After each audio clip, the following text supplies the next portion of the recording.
발행하지 않고 실내 기반이 스테이블 코인 기반으로 멀티체인 네트워크를 운영할 때 그 컨센서스 알고리즘은 기존에 있는 걸 그대로 쓸 수가 없거든요. 그래서 그 컨센서스 알고리즘을 프루프 오브 트랜잭션이라는 저희 인프라 블록체인의 컨센서스 알고리즘으로 그 교체가 어떻게 되었는지에 대해서 이해를 하실 수 있는 세션입니다.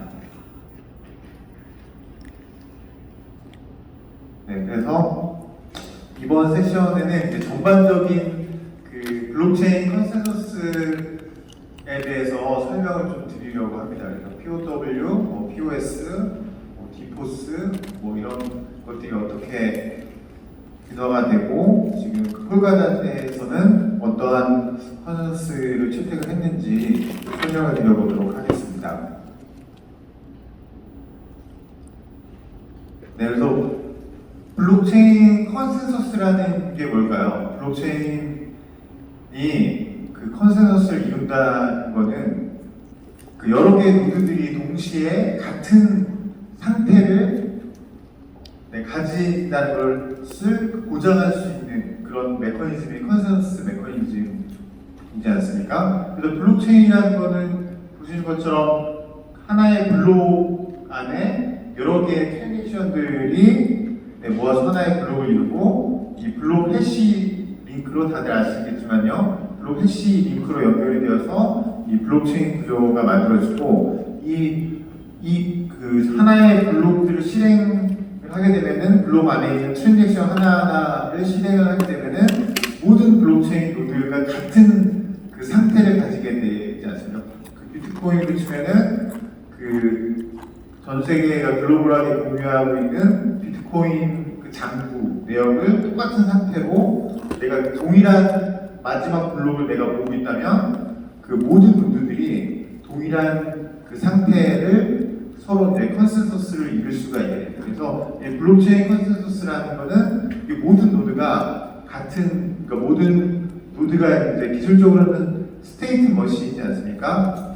그 스테이트 머신들이 어떠한 그 체크 포인트에 동일한 스테이트를 유지한다는 것을 보장할 수 있는 그런 메커니즘이 컨센서스 메커니즘이라고 할 수가 있습니다.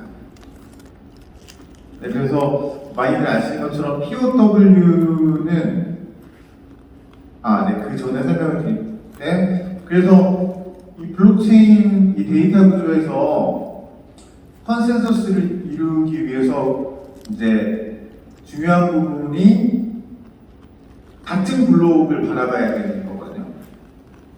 내가 모든 노드들이 그 얘기는 현재 이 블록을 누가 만드는지에 대한 합의가 블록체인 컨센서스에서 제일 핵심적인 부분입니다. 그래서 이제 블록은 그냥 이 블록체인 네트워크 상에서 발생하는 트랜잭션들, 내가 1비트코인을 이 어카운트에서 이 어카운트로 전송한다, 0.몇 비트코인을 전송한다, 이런 트랜잭션들이 블록체인 네트워크상에서 막 발생을 하는데, 그것을 모아서 트랜잭션의 순서들을 정하고 이번 블록에는 어떤 트랜잭션들이 어떤 순서로 들어간다는 것을 누군가는 그 블록을 만들어서 접근을 해줘야 되는데, 그 블록을 누가 만들지를 서로 잘 합의를 하면은 이 블록체인 구조에서 서로가 모든 스테이트가 같은 스테이트를 갖게 된다는 것이 보장이 되기 때문에 블록체인 컨센서스에서 가장 핵심적인 부분은 누가 블록을 만드는지에 대한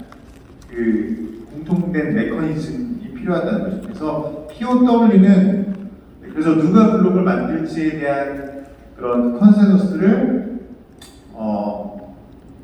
해시 퍼즐을 먼저 푸는 노드가 이번 블록을 만들게 되는 거죠. 그래서 비유로 들면은 이제 자물쇠를 나눠준 다음에 비밀번호를 알려주지 않는 똑같은 그 자물쇠를 나눠준 다음에 이 자물쇠를 하나하나 돌려가면서 그 비밀번호를 먼저 푸는 사람한테 이번 블록을 만들 수 있는 권한을 주겠다. 이게 POW죠. 그거를 이제 해시 함수는 예측이 불가능하기 때문에 내가 이제 블록 헤더 안에 있는 넌스 값을 계속 이제 수정을 해 나가면서 어떤 특정 조건을 만족하는 해시 값을 찾는 그런 노가다를 계속 내가 이제 워크를 한 거죠. 그런 이제 마치 자물쇠를 풀 수 있는 방법은 내가 노가다로 영역부터 랜덤하게 넣어보는 것밖에 없는 것처럼 이 해시 퍼즐을 맞추는 방법은 그냥 런스 값을 계속 바꾸면서 해시를 계산해 볼 수밖에 없기 때문에 그런 계산을 많이 한 이제 워크를 많이 한 누군가에게 이번 블록을 만들 수 있는 권한을 주자라는 그런 이제 합의를 가진 블록체인 네트워크가 POW 블록체인 네트워크 합의가 되겠고요.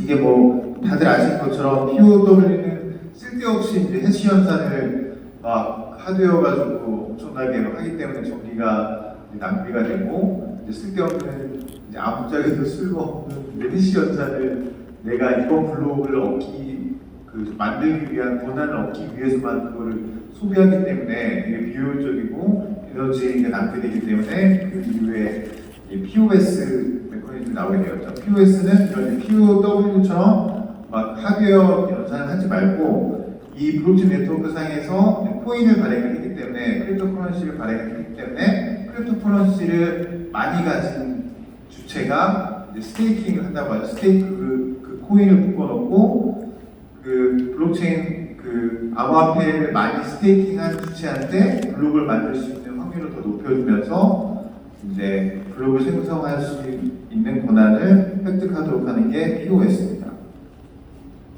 그 이후에 델리게이티드 프루프 오브 스테이크라고 해서 이제 POS는 이제 POW처럼 해시 연산을 통해서 이제 에너지 낭비를 하지 않지만은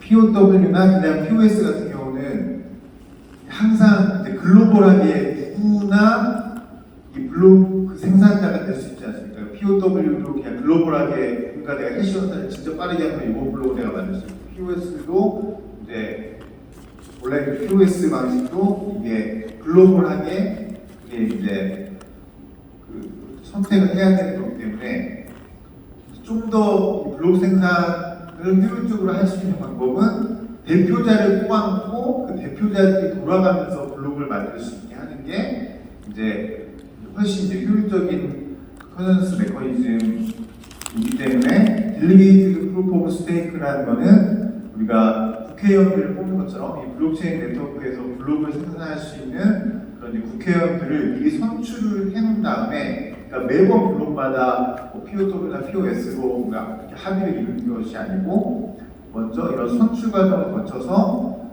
그 선출된 밸리데이터 또는 블록 프로듀서들을 뽑아놓은 후에 이 블록 프로듀서들 간에 또는 밸리데이터들 간에 BFT 합의를 거치면서 선출된 이 국회의원들이 돌아가면서 블록을 만들면은 훨씬 이제 합의 과정도 훨씬 이제 효율적으로 할 수가 있고 이후에 설명드린 또 블록 파이널리티라는 것도 얻을 수가 있게 됩니다.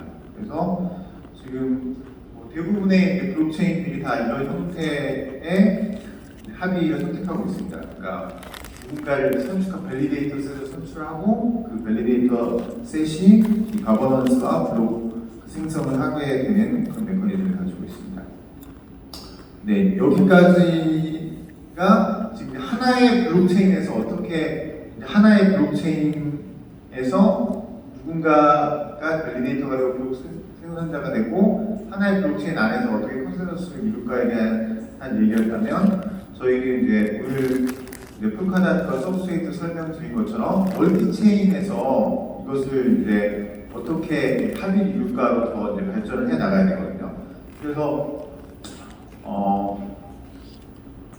기존의 하나의 블록체인으로 모든 것을 해결하겠다. 하나의 뭐 진짜 고성능 블록체인 하나를 잘 만들어서 뭐 솔라나가 됐건 뭐 앱토스가 됐건 수위가 됐건 엄청 막 TPS가 엄청나게 많이 나오는 것만 TPS 나온 체인 하나를 가지고 모든 뭐 서비스들, 앱들을 다 수용을 해서 이것으로 이제 어떤 글로벌한 월드 컴퓨터 하나로 모든 것들을 해결하겠다. 이런 이제 접근이 기존까지 접근이었다면 이게 사실 잘 동작하지 않는다라는 것이 어느 정도 다 증명이 되지 않았습니까? 그래서 이제 블록체인, 넥스트 제너레이션 블록체인 생태계는 멀티체인으로 갈 수밖에 없거든요. 그래서 서비스별로 또 뭐 기반별로 저희는 이제 뭐 국가별로 그런 각각 그 그 니즈에 맞는 체인들을 여러 개 만들어서 그 체인들이 병렬적으로 운영되게 하고 또 그 체인들이 병렬적으로 운영되기만 하면 되는 게 아니고 서로 소통이 가능한, 그래서 이제 아까 릴레이 체인 설명드렸지만 릴레이 체인이 중심에서 이런 파라체인들을 연결할 수 있는 이런 이제 구조로 이제 멀티체인 아키텍처로 지금 발전을 하고 있다고 보시면 되겠습니다. 그래서 하나의 체인이 모든 것을 해결하겠다는 블록체인 센트릭한 그런 패러다임에서 지금 이러한 릴레이 체인 중심의 멀티체인 아키텍처를 이제 폴카닷 지정에서는 블록 스페이스라는 용어를 쓰거든요. 하나의 이제 블록체인이 아니고 이런 블록체인들이 이제 여러 개가 모여서 한 번에 하나의 블록만 생성을 하는 게 아니고 한 번에 여러 개의 블록이 동시에 생성이 되면 이 월드 컴퓨터 하나가 멀티코어처럼 동작을 해서 블록이라는 거는 어떤 컴퓨팅 파워를 얘기하거든요. 이 블록체인 네트워크상에서 트랜잭션을 실행할 수 있는 어떤 컴퓨팅 파워인데 그런 컴퓨팅 파워가 멀티코어로 동작을 해서 동시에 여러 개의 블록들이 막 생성이 되고 또 하나의 체인이 어떤 모노리스크하게 하나의 어떤 프로토콜 하나의 EVM만 실행을 한다거나 이런 게 아니고 다양한 니즈에 맞는 EVM에 돌아가는 체인을 만들 수도 있고요. 또 그냥 자체 오퍼레이션만 정의한 그냥 네이티브한 오퍼레이션들을 정의한 그냥 어떤 특정 목적을 위한 체인을 만들어서 연결할 수도 있는 이런 이제 블록체인 센트릭한 패러다임에서 이런 블록 스페이스 하나의 블록 스페이스가 이제 동작하는 그런 패러다임으로 이동을 하고 있습니다. 그래서 이런 아키텍처를 제시한 게 개비누드와 폴카닷 진영에서 이것들을 제시하고 있고요. 저희는 이 멀티체인 아키텍처에서 폴카닷에서 이제 다시라는 크립토커런시가 있는데 이거를 크립토커런시를 빼고 스테이블 코인, 신뢰기간이 발행하는 스테이블 코인 기반으로 동작할 수 있는 엔터프라이즈 네트워크를 구축을 하고 있습니다. 그래서 이 멀티체인 아키텍처는 폴카닷 서브스트레이트 기반 체인에서 처음 나온 개념은 아니고요. 멀티체인을 구현하기 위한 그런 프로토콜이 이제 1세대라고 할 수 있는 코스모스고, 우리나라 블록체인 개발자들도 많이 코스모스 진영에 많이 있고, 루나테라 이런 블록체인들 또 라이브 블록체인 이런 것들이 많이 코스모스 SDK로 만들어졌는데요. 그 코스모스 멀티체인 아키텍처랑 이 폴카닷 진영에서 제시하는 그 멀티체인 아키텍처는 근본적으로 다른 그 아키텍처를 갖고 있는데요. 쉐어드 시큐리티 개념이 있습니다. 그래서 쉐어드 시큐리티 개념은 어떤 거냐면요.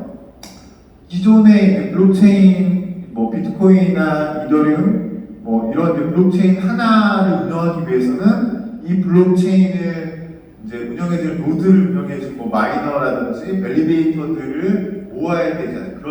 그런 코인을 중심으로 한 그런 경제 생태계를 만들고 여기에서 막 그 마이너들 노드들이 많이 있어야지 이 체인의 시큐리티가 올라가지 않습니까? 그래서 이제 그런 것들이 이제 아이솔레이티드 시큐리티라고 해서 비트코인 블록체인은 비트코인 마이너들 노드들이 다 있는 거고 이더리움을 돌리는 이더리움 그런 노드들이 있는 거고 또 어떤 솔라나 블록체인은 솔라나 블록체인에 있는 노드들이 막 있는 거고 그래서 하나의 블록체인 네트워크를 시큐하게 만들기 위해서 각각의 그런 밸리데이터들, 블록 프로듀서들, 마이너들을 이렇게 모아야 되는 거고 각각의 마이너들은 하나의 블록체인에만 속해져 있지 다른 블록체인이랑은 완전히 별개로 운영이 되지 않습니다. 그래서 그런 기존의 모델이 이제 아이솔레이티드 시큐리티를 제공한다. 이 블록체인을 시큐리티를 제공하기 위해서는 밸리데이터들이 이제 빵빵하게 잘 구성이 돼야 되는데 각각의 밸리데이터들이 하나의 밸리데이터들은 하나의 블록체인에만 속하게 되죠. 그러니까 이 밸리데이터들 이 다섯 개의 밸리데이터들은 하나의 이 블록체인을 운영하는 노드들인 거고 이 세 개의 밸리데이터들은 또 다른 별개의 블록체인을 운영하는 노드들이라서 이런 모델이 현재 지금 그냥 당연히 생각되는 그런 아이솔레이티드 시큐리티 모델이고요. 쉐어드 시큐리티 개념은 이 밸리데이터 셋 하나가, 그러니까 지금 폴카다 생태계에서는 폴카다 릴레이 체인을 구성하는 밸리데이터 셋, 100개의 밸리데이터가 있으면 그 100개의 밸리데이터가 하나의 블록체인을 운영하기 위한 밸리데이터가 아니고 그 릴레이 체인에 있는 모든 하나의 세트가 되는 밸리데이터가 그 릴레이 체인에 있는 모든 파라체인들에 대해서 블록을 검증해주고 확정해주고 하는 그런 시큐리티를 제공해준다고 해서 릴레이 체인에 있는 한 세트의 밸리데이터들이 이 블록 스페이스 생태계에 있는 모든 블록체인들에게 시큐리티를 제공해준다고 해서 쉐어드 시큐리티 모델이라고 합니다. 그래서 기존의 코스모스는 쉐어드 시큐리티 모델이 아니고 각각의 허브체인, 그 다음에 좋은 실제 서비스들이 운영되고 있는 하나의 루나테라 블록체인과 하나의 존 같은 걸 구성하는 거고, 아톰, 코스모스 허브체인이 이런 체인들을 연결해 주는데, 기존에 있는 허브체인, 코스모스 체인이나 다른 이런 블록체인, 존에 해당되는 블록체인들은 기존의 패러다임과 똑같이 그 각각의 체인을 운영하기 위한 밸리데이터 셋들을 직접 다 모아야 되는 구조였거든요. 그리고 중간에 있는 허브 체인들은 그런 좋은 체인들의 그런 토큰들을 연결해주고 할 수 있는 그런 인터퍼러빌리티를 제공해주는 그런 체인을 제공하고 있었는데, 그 기존 모델과 똑같게 각각의 존이나 허브들이 각각의 자신만의 밸리데이터 셋을 만들어서 구축해서 운영을 해야지만 됐던 모델이었습니다. 그런데 이 폴카다 아키텍처에서는 설명드린 것처럼 릴레이 체인에 있는 밸리데이터 셋이 모든 파라체인들에 대한 그런 시큐리티를 제공해주기 때문에 각각의 파라체인들은 자신들만의 그런 밸리데이터 셋을 다 각각 구축할 필요가 없고요. 물론 구축을 해도 됩니다. 그리고 각각의 이 파라체인이 자기의 코인을 발행해서 그게 밸리데이터들을 모으기 위한 방법이 코인을 발행하는 거잖아요. 그래서 각각 파라체인들이 자신만의 토큰을 발행하지 않아도 되고 자신들만의 밸리데이터 셋을 직접 구축을 할 필요가 없는 그런 모델이죠. 이런 저희가 구축하고 있고 지금 폴카닷에서 제공하고 있는 그런 쉐어드 시큐리티 모델이 기존의 멀티체인 그런 파라다임과 근본적으로 다른 핵심적인 아이디어입니다. 네, 지금까지 좀 이해가 되시는지 모르겠네요. 그래서 다시 컨센서스 쪽으로 좀 돌아가면은, 디포스에서 이 국회의원들을, 밸리데이터들을 어떻게 선출할 것이냐, 이 부분에 대한 메커니즘이 필요한데, 가장 쉬운 방식이 대부분의 많은 체인들이 했던 코인으로 투표하는 거죠. 그러니까 나는 밸리데이터가 되고 싶진 않아. 근데 이 밸리데이터를 선출하기 위해서 내가 투표를 하잖아요. 내가 투표를 스태킹해서 투표를 해서 많은 투표를 받은 순서대로 밸리데이터를 뽑으면 그게 디포스가 되는 건데요. 폴카닷에서는 디포스 방식이긴 하지만 이거를 좀 더 업그레이드를 해서 엔포스라는 노미네이티드 프루프 오브 스테이크라는 메커니즘을 씁니다. 그래서 밑에 있는 이 박스가 선출된 국회의원들, 밸리데이터들이고요. 여기 있는 노미네이터들은 내가 밸리데이터가 되고 싶진 않아요. 나는 그 밸리데이터들을 선출하고 싶어요. 내가 갖고 있는 코인으로. 그래서 이 노미네이터들은 이렇게 투표를 하는, 그러니까 밸리데이터들을 지정하는, 선출하는 토큰을 가지고 투표를 하는 애들이고요. 그리고 근데 기존의 디포스랑 다른 게 뭐냐면, 기존의 디포스 방식에서는 코인으로 그냥 투표를 하고 그 순서대로 가장 많은 투표를 받은 순서대로 딱 그 순위를 매겨서 뽑다 보면 뽑혀진 밸리데이터들 그 사이에 투표 수가 차이가 나겠죠. 그래서 뽑혀진 그 밸리데이터들이 다 똑같은 투표를 받은 게 아니고 1등부터 엔드까지 이렇게 계층이 생기게 되는데, 이게 기존에 문제가 생길 수가 있는 게 투표가 집중되거나 이렇게 하면은 그 밸리데이터들 중에서도 투표를 많이 받은 그 밸리데이터가 더 많이 보상도 많이 가져가게 되고 또 그런 가버넌스 파워도 더 많이 갖게 되고 이런 구조여서 어떤 그런 콜루드 그런 담합하는 이슈나 이런 것들이 많이 발생을 했는데 엠포스가 조금 더 발전된 개념은 뭐냐면 이 선출된 이 밸리데이터들이 모두 다 똑같은 권한을 가져요. 똑같은 권한과 똑같은 리워드를 얻게 되는 거고 이제 그러다 보니까 이 밸리데이터 선출 알고리즘도 이 선출된 밸리데이터들이 최대한 균등하게 투표를 받도록 이걸 알고리즘을 만들었어요. 그래서 하나의 노미네이터는 16개의 밸리데이터 캔디데이트에게 투표를 할 수가 있거든요. 그러면 하나의 노미네이트가 4코인을 가지고 16개를 지정을 해요. 내가. 각각 이렇게 16개를 지정을 하게 되면은 이제 그런 세팅에서 이 밸리데이터를 어떻게 선출할 것인가에 대한 알고리즘이 엠포스 알고리즘이고 이제 멀티위너 일렉션 알고리즘인 이제 시퀀셜 프레그먼트 메소드라는 그런 알고리즘을 했는데 이거의 핵심적인 알고리즘이 그러니까 그 알고리즘의 방향이 뭐냐면 이렇게 16개씩 내가 캔디데이터를 지정한 그런 세팅에서 선출된 밸리데이터들이 받은 각각의 투표가 최대한 균등하게 투표가 가도록 하는 그 알고리즘을 쓴 겁니다. 이렇게 하면은 선출된 밸리데이터들 간에 어떤 불균형이 없어지고 하기 때문에 더 공정한 밸리데이터들 간에는 그 선출된 밸리데이터들 간에는 어떤 이제 서로 고난도 갖고 리워드도 동일하게 받게 되기 때문에 좀 더 타율중앙화되고 좀 더 분권화된 그런 디포스 메커니즘을 구현할 수가 있고 그래서 이 폴카닷이 이제 그 컨트리뷰션한 부분이 이런 밸리데이터 선출 알고리즘을 좀 더 이렇게 좀 더 세련되고 좀 더 분권화된 메커니즘을 만들었다라는 부분입니다.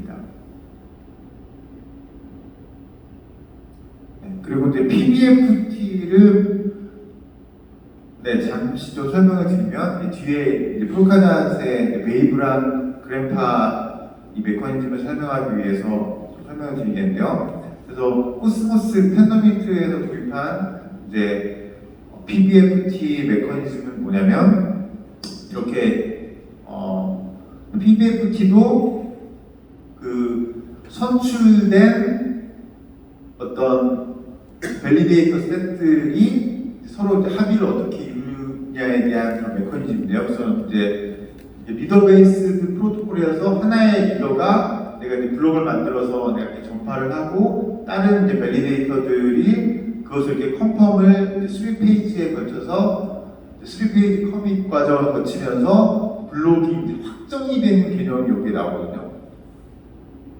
그래서 기존의 이제 비트코인 블록체인은 블록에 대한 확정성이라는 개념이 없거든요. 그래서 뒤에 강표에 보면은 그걸 이제 probabilistic finality라고 얘기하는데 비트코인 블록은 100% 확정되지 않기 때문에 언제든지 내가 해시파워가 있으면은 뒤로 되돌릴 수 있잖아요. 그게 이제 51% 어택이 가능한 게 블록이 확정이 안 되니까 그러니까 이게 블록이 되돌리지 않게 될 확률이 0.0001로 계속 없어지는 거지 확정성이라는 게 99.99%로 뭐 되는 거지 100% 확정이 될 수가 없거든요. 왜냐면 언제든지 내가 10%를 갖고 있으면 이전의 블록보다 다시 블록을 쌓을 수가 있기 때문에 근데 이제 PBFT는 이런 식으로 대표자들을 선출한 다음에 대표자들끼리 합의를 이루게끔 하면 이 대표자들이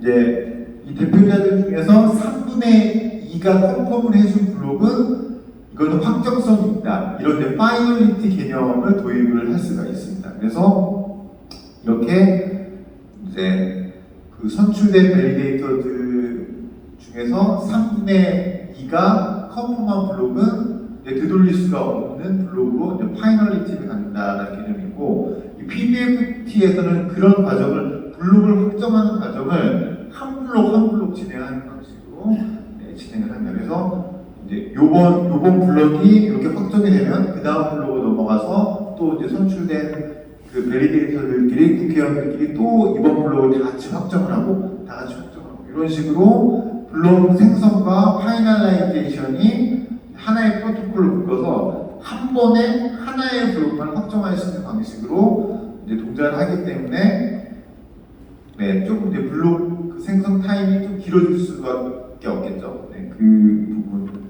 이해하신다고 생각하고 그다음에 폴카다 컨센서스는 이 부분을 이제 베이브랑 그랜파라는 합의 알고리즘을 써서 이제 구현을 하고 있는데요. 그래서 PDFT에서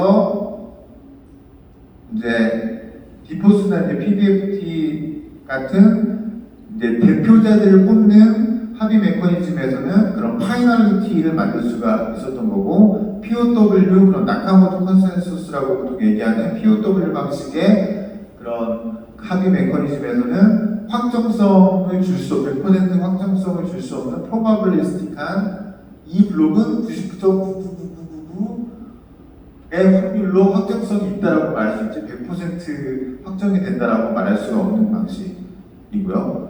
네.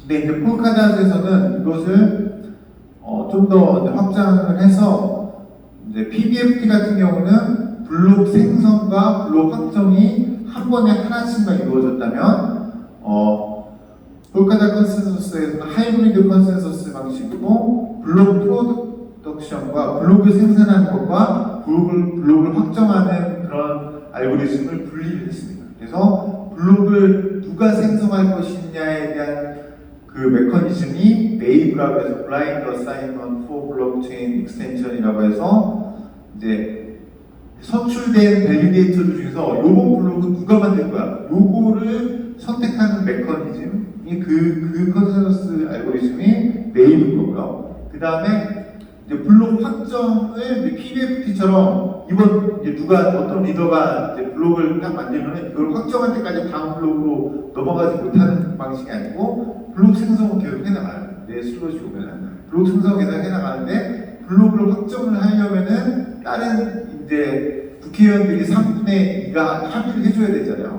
그렇게 합의를 해나가는 과정은 별도로 이제 그랜파라는 메커니즘을 통해서 블록 파이널리티를 얻게 되는데 이거는 블록 생성과 이제 병렬적으로 블록 파이널리티를 가는 방식을 이제 도입을 했습니다. 그래서 이 베이브랑 그랜파에 대해서 좀 더 구체적으로 설명을 드려보도록 하겠습니다. 네, 그래서 이 베이브라는 거는 지금 아까 뭐 디포스나 에포스 그런 메커니즘을 통해서 선출된 이 밸리데이터 셋이 있고요. 그리고 이 밸리데이터 셋들이 이제 돌아가면서 그러니까 요게 하나의 블록이거든요. 슬롯이 하나의 블록을 만드는 그 시간을 슬롯이라고 얘기하고 그 다음에 이제 에폭이라고 해서 밸리데이터들이 한 번씩 돌아가면서 블록을 다 이제 만들면은 이제 한 사이클이 돌게 될 텐데 그것을 에폭이라고 얘기합니다. 그러면은 하나의 지금 폴카닷에서는 에폭이 4시간 동안 하나 에폭이 들어가고 이제 슬롯 하나가 6초마다 하나의 블록이 만들어지거든요. 그러면 여기에서 이제 하나의 에폭에서 하나의 슬롯마다 누가 블록을 생성할지 현재 엔포스를 통해서 선출된 밸리데이터들 중에서 누가 요번 슬롯의 블록을 만들지를 선출을 해줘야 되는데 가장 간단한 방법은 당연히 라운드 로빈으로 내가 만들고 그다음에 네가 만들어. 근데 네가 이렇게 돌아가면서 하나씩 만들면은 쉽죠. 근데 그렇게 하면은 이번 블록을 누가 만들지에 대한 공개가 되기 때문에 어택을 할 수가 있게 되지 않습니까? 그래서 지금 이제 베이브 같은 경우는 이제 Verifiable Random Function이라고 해서 요번 블럭을 누가 만들지 그 블럭에 가야지만이 알 수가 있어요. 이게 어떻게 동작을 하냐면 이제 에폭이 시작이 되면 모든 밸리데이터들은 이 각각의 슬롯에 대해서 Verifiable Random Function을 이용을 해서 주사위를 굴리는 거예요. 그래서 주사위를 굴리면은 각각 모든 밸리데이터가 모든 이 슬롯에 대해서 주사위를 굴려서 그 주사위를 굴린 게 그러니까 이제 뭐 0부터 1 사이의 값이 나오는데 주사위를 굴리는 거죠. 그래서 그래서 내가 뭐 0.1보다 낮은 값을 내가 굴리면은 이번 블록을 내가 만들 수 있어. 이런 원리인 거거든요. 그래서 이제 VRF 펑션이라는 거는 그 밸리데이터의 그 시크릿 키를 입력으로 받고, 그리고 이제 이전 에폭에 있는 이제 랜덤 값을 하나 가져오고 요번 슬롯 넘버를 넣어서, 그러니까 이제 하나의 밸리데이터가 하나의 슬롯에 대해서 한 번만 주사위를 굴릴 수가 있거든요. 그럼 이제 그렇게 주사위를 굴리면 이제 랜덤 값이 하나가 나오게 되고, 그리고 그 밸리데이터가 이 주사위를 굴렸다는 것을 검증할 수 있는 어떤 전자서명 같은 그런 프루프가 나오게 됩니다. 그러면은 요 이제 프루프를 이제 공개가 되면은 요번 슬롯은 어떤 밸리데이터가 주사위를 잘 굴려가지고 이번 슬롯은 누가 블록을 만들겠구나라는 걸 누구나 이걸 확인할 수가 있게 되거든요. 근데 프루프를 이제 공개하기 전까지는 누가 이걸 만들 수 있는지 다 아무도 모르게 되기 때문에 어택 포인트가 이제 되게 뭐 이렇게 기존에 뭐 밸리데이터가 100개 있었는데 순서대로 돌아가면서 블록을 만들고 다음 블록 누가 만드는지 아니까 걔한테 어택을 할 수가 있었다면은 이런 그 슬롯에 가기 전까지 누가 밸리데이터인지 알 수가 없기 때문에 이 VRF 펑션을 이용해서 이제 어택을 더 못하게 되겠죠. 그런 형식으로 되어 있게 됩니다. 그래서 이제 랜덤한 이제 주사위를 굴리는데 그 슬롯에 가야지만 그 주사위 값이 뭔지를 다 알 수 있게 되는 주사위를 굴리게 되는 거고, 이제 내가 이제 주사위를 굴려서 특정 스레스홀드보다 낮은 값으로 내가 주사위를 굴리면 요번 블록은 내가 만들 수 있다는 것을 내가 증명해 보일 수 있는 방식입니다. 이렇게 되면은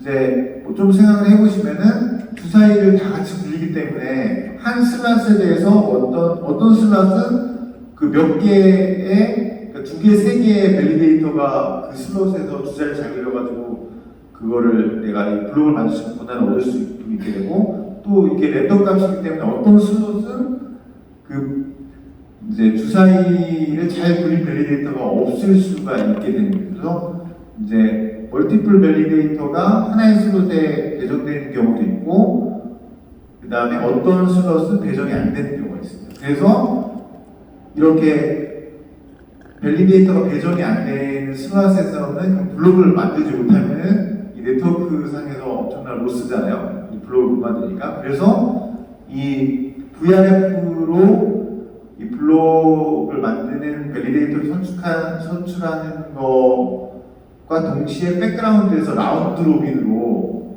그러니까 요번 블록은 이제 누가 주사위를 못 굴렸어. 그러면 이번 블록은 그냥 순서대로 돌아가면서 블록을 만들 수 있는 게 이제 백그라운드에서 돌아가요. 그래서 라운드 로빈 스타일의 밸리데이터 선택하는 알고리즘이 이제 백그라운드에서 돌아가면서 이제 VRF로 주사위를 잘 굴린 애가 있으면 걔가 블록을 만들 수 있도록 하는 그런 메커니즘이죠. 그래서 VRF로 주사위를 잘 굴려가지고 내가 이번 블록을 만들 수 있는 그런 권한을 그걸 얻게 되면은 그거를 이제 프라이머리 블록이라고 얘기하고요. 그 다음에 아무도 주사위를 잘 못 굴렸어요. 그래서 아무도 이번 슬라이드는 특정 그 스레스홀드를 만족하는 그런 주사위를 못 굴린 그런 주사위를 굴린 밸리데이터가 없는 경우에는 그냥 순서대로 누군가가 블록을 만들게 됩니다.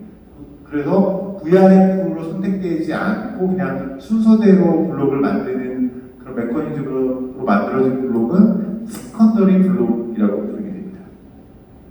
그래서 이제 세컨더리 블록이 있기 때문에 항상 모든 슬라스대에서 블록은 만들어지게 되겠죠.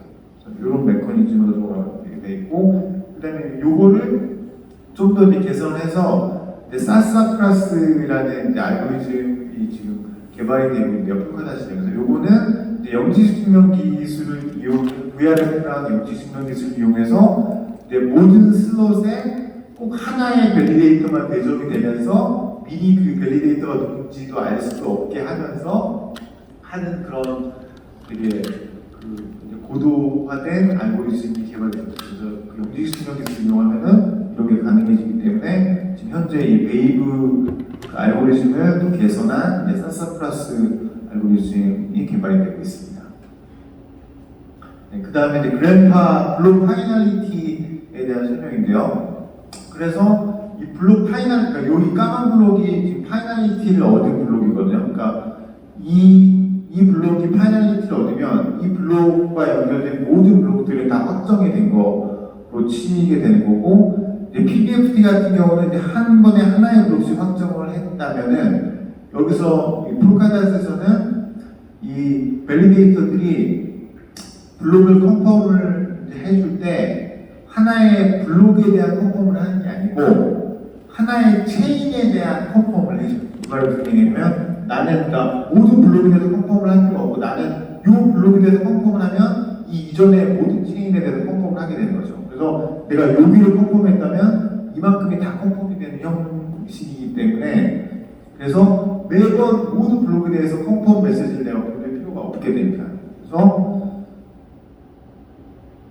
그래서 블록을 컨펌하는 개념이 아니고 하나의 체인을, 그러니까 지금 이렇게 아까 이렇게 체인이 포크가 이렇게 발생할 수가 있는데 하나의 요 블록에 대해서 컨펌을 하면은 요 체인을 내가 인정을 한 거가 되기 때문에 이제 체인에 대한 보트를 하는 거지 하나의 블록을 내가 매번 컨펌하는 방식이 아니기 때문에 좀 더 효율적으로 그리고 이제 한 번에 이제 많은 블록이 이렇게 컨펌 그 파이널리티를 얻게 될 수 있는 방식입니다. 그래서 그래프 알고리즘에서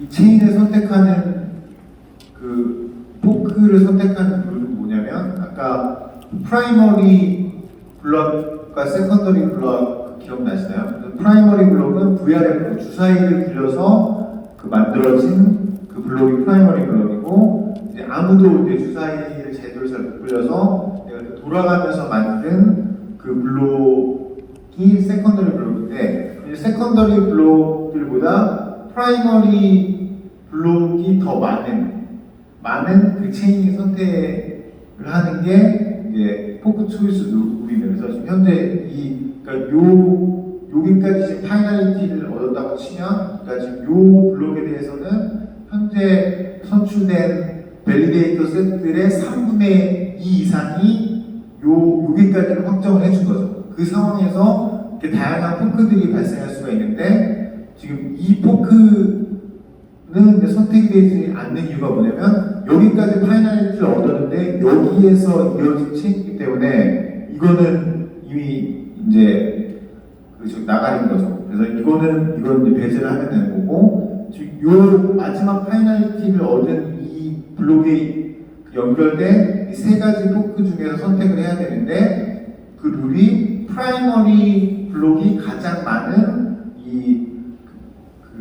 포크를 선택하면 됩니다. 그래서 여기는 더 많이 블록들이 이어졌지만은 세컨더리 블록이 훨씬 많고 이 프라이머리 블록이 하나밖에 없고 이 포크는 프라이머리 블록이 2개밖에 없는데 이 체인은 이 블록의 개수는 작지만 프라이머리 블록이 이제 3개로 가장 많기 때문에 이 체인이 선택이 되게 됩니다. 그래서 이런 알고리즘이 이제 구현이 된 게 그래프 알고리즘입니다. 네, 그래서 지금 이제 폴카닷의 지금 이제 릴레이 체인에서 어떻게 이제 컨센서스가 일어나는지에 대한 설명을 드린 거고요. 그래서 지금 이 릴레이 체인에서 엔포스를 통해서 이 밸리데이터들을 이제 토큰으로 이제 선출을 해서 그 밸리데이터를 선출하고 선출된 밸리데이터들끼리 좀 전에 설명드린 그 베이브 알고리즘과 그래프 알고리즘을 통해서 이 릴레이 체인의 블록들이 하나하나 이제 생성이 되고 확정이 되는 거고 릴레이 체인의 블록 안에는 이 파란 체인에서 만들어진 그 블록들에 대한 확정 그 정보가 그 안에 들어가게 됩니다. 그래서 이런 식으로 이제 컨센서스가 이루어지고요. 저 인프라 블록체인에서는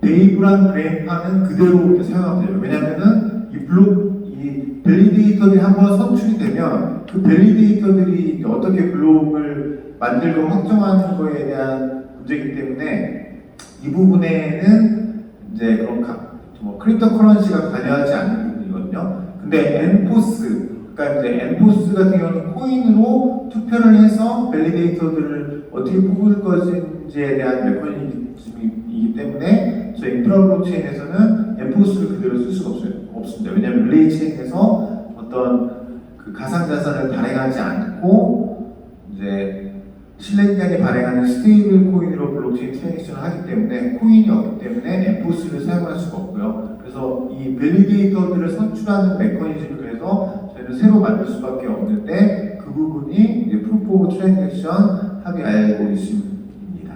그래서 프루프 오브 트랜잭션에 대해서 좀 간단하게 설명을 드리도록 하겠습니다. 5분 남았는데 5분 동안 빨리 설명해야 되네요.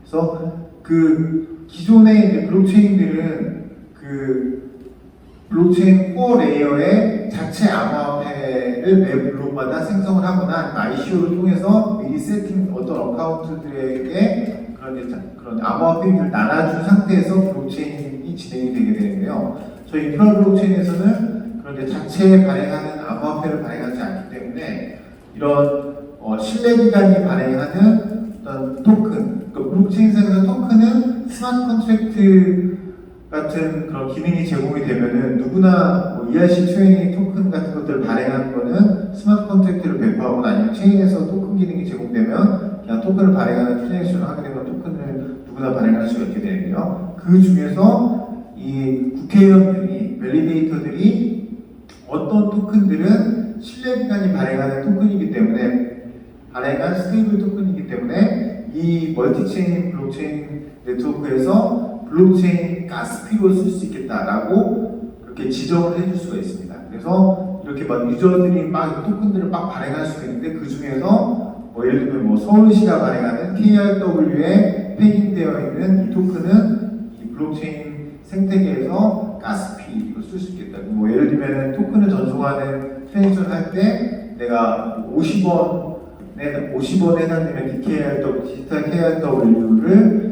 내가 가스피로 소모를 하면서 블록체인 트랜잭션을 할 수 있게 되는 거죠. 그래서 그 베이스에 깔려있는 암호화폐가 없는 대신에 신뢰기관이 발행하는 토큰들을 이 밸리데이터들이 선택을 해줘서 그것을 저희가 시스템 토큰이라고 부르는데요. 그 시스템 토큰으로 선택된 유저 토큰들은 블록체인 네트워크에서 가스피로 블록체인 트랜잭션 수수료로 쓰일 수 있게 되는 메커니즘입니다.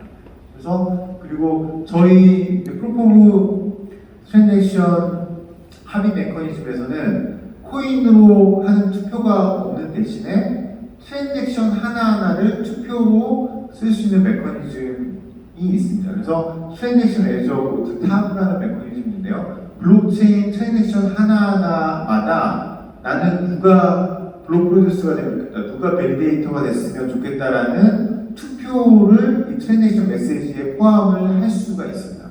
물론 이제 할 수도 있고 안 할 수도 있죠. 그래서 내가 이 토큰을 전송하는 트랜잭션을 만들면서 나는 어떤 노드가, 어떤 어카운트가 이 블록체인 생태계의 국회의원이 되는 뭐 밸리데이터가 됐으면 좋겠다라는 그런 투표를 하게 되면 또 이 블록체인 트랜잭션은 아까 신뢰기관이 발행하는 스테이블 토큰으로 블록체인 트랜잭션 수수료를 내게 되는데 예를 들어서 뭐 300원의 트랜잭션 수수료를 낸 이 블록체인 트랜잭션이 어떤 뭐 Q라는 어카운트에다가 투표를 했다면 300만큼의 웨이트를 가진 투표가 이 Q라는 어카운트에 누적이 되는 것입니다.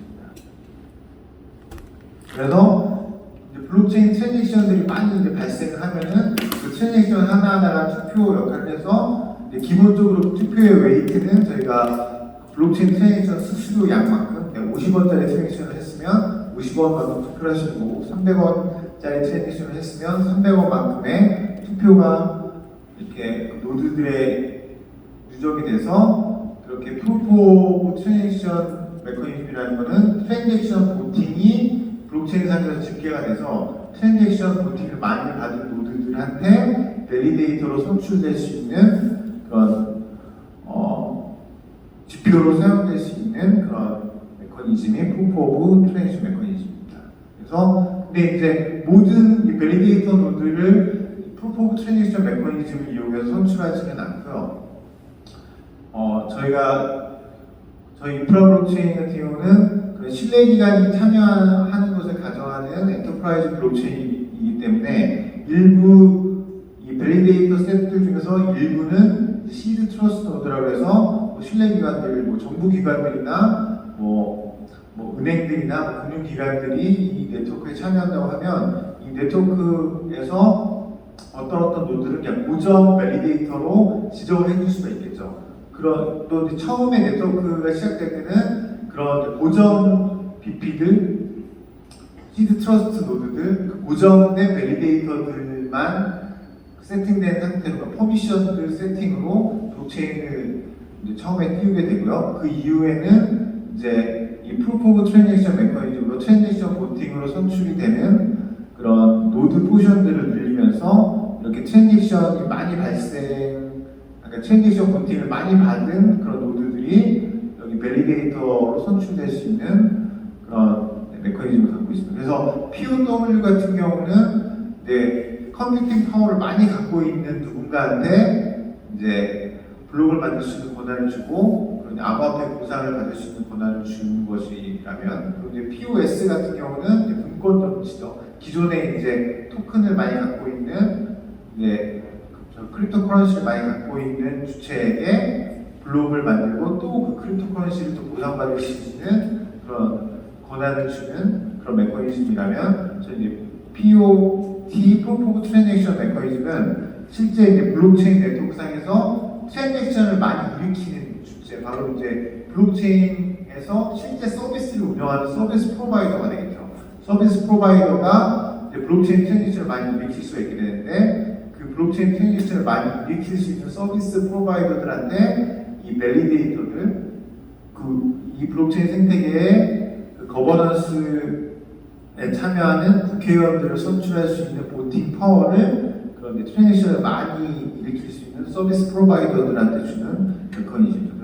그리고 이제 모든 밸리데이터들을 POT로 선출하게 운영할 수 있겠지만은 일반적인 세팅은 그냥 그 고정 밸리데이터들을 신뢰기관들이 운영하도록 하고 일부 포션을 이 POT 메커니즘으로 선출되도록 해서 이제 기존의 이제 프라이빗 블록체인이나 퍼미션드 체인 같은 경우에는 완전 이제 폐쇄적으로 밸리데이터들이 아무나 될 수가 없고 지정된 밸리데이터들이 영원히 가는 그런 구조였다면은 이 POT 메커니즘을 적용하게 되면은 누구나 밸리데이터가 될 수 있는 어떤 그런 공정한 그런 지표로 선출되는 메커니즘이 존재한다는 것이 기존의 퍼미션드나 프라이빗 체인과 다른 방식이고, 또 이제 기존의 크립토 커런시를 발행해서 크립토 커런시를 가지고 밸리데이터들을 선출하는 그런 암호화폐 기반의 퍼블릭 블록체인과 또 다른 방식입니다. 그래서 마지막 작품인데요, 시간이 됐네요. 그래서 지금 이 프루프 오브 트랜잭션 메커니즘을 멀티체인에서 적용을 한다고 하면 이 릴레이 체인에 있는 밸리데이터들을 선출하는 지표로 각각의 파라체인들에 있는 그 실제 이제 서비스에서 발생하는 블록체인 트랜잭션들은 이 파라체인들에서 발생이 될 텐데요. 이 파라체인에 에서 발생하는 블록체인 트랜잭션들이 이 릴레이 체인의 밸리데이터들을 선출할 수 있는 그런 투표로 집계가 되고요. 그리고 각각의 파라체인들은 자기의 코인을 발행하거나 자기들만의 밸리데이터 셋을 구축을 할 필요가 없이 이 릴레이 체인의 밸리데이터들로부터 선출된 그 지정된 그런 시스템 토큰들, 신뢰기관이 발행하는 그런 원화나 달러 기반의 스테이블 코인들을 블록체인 트랜잭션 수수료로 쓰면서 이런 이제 원화나 달러로 블록체인 트랜잭션을 만들면서 투표를 릴레이 체인의 밸리데이터들한테 하는 거죠. 그러니까 요거를 저희가 이제 어그리게이티드 프루프 오브 트랜잭션이라고 해서 멀티체인 아키텍처에서 프루프 오브 트랜잭션 그 컨센서스 메커니즘을 구축하는 방식이 이런 방식으로 구축이 되어 있습니다. 그래서 저희 이제 인프라블록 스페이스라고 저희가 얘기를 하는데, 인프라블록 스페이스에서는 이 릴레이 체인의 밸리데이터들이 신뢰기관으로 세팅이 되고, 또 이제 이 밸리데이터들이 이제 선택한 원화나 달러나 그런 스테이블 코인들이 이제 선택이 되면 그 밸리데이터들이 또 이 파란 체인들의 블록들을 검증해주고 확정해주는 역할을 하게 돼서 체인들을 하나씩 만들어서 붙이는 게 너무나 이제 쉬워지고 각각의 독자적인 네트워크를 구축할 필요가 없어지고 또 이 코인을 발행하지 않으면서 기존의 이런 스테이블 코인을 트랜잭션 수수료로 내게 하는 그런 체인들을 구축할 수 있습니다. 그리고 이 체인들, 이 밸리데이터들의 일부의 포션은 각각의 이제 서비스 체인들에서 발생하는 블록체인 그 토케네이션 투표들이 집계가 되어서 여기서 이제 실제 이제 서비스를 운영하는 서비스 프로바이더들이 이 밸리데이터들의 일부를 선출을 할 수 있는 그런 노티퍼를 갖게 됩니다. 네. 네, 이상으로 네, 컨센서스 알고리즘에 대한 설명과 그리고 폴카닷 멀티체인 아키텍처에서 엔포스 그리고 베이브, 그랜파로 어떻게 멀티체인 아키텍처의 컨센서스가 이루어지는지 그리고 저희 블록체인에서가 진행하고 있는 인프라 블록 스페이스에서 그 암호화폐를 발행하지 않으면서 이 멀티체인 네트워크에서 어떻게 컨센서스 알고리즘이 구현되어 있는지에 대해서 설명을 드렸습니다. 혹시 질문 있으시면 질문 주시면 되겠습니다.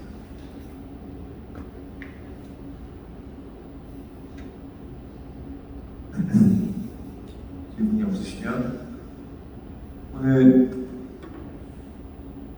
네 러스트 네 미덕은 네, 오늘 여기까지 하고요. 다음번 미덕은 2주 후에 또 진행이 되고 다음번 미덕에서는 저희가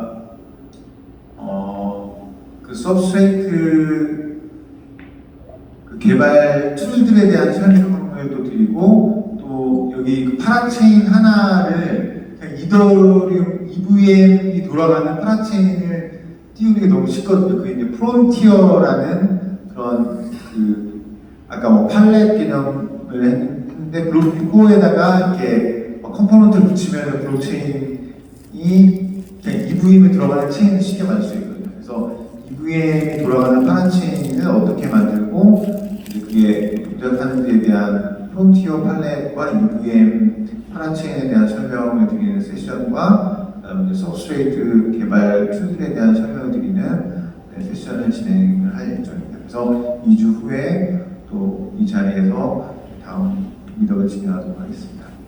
네, 감사합니다.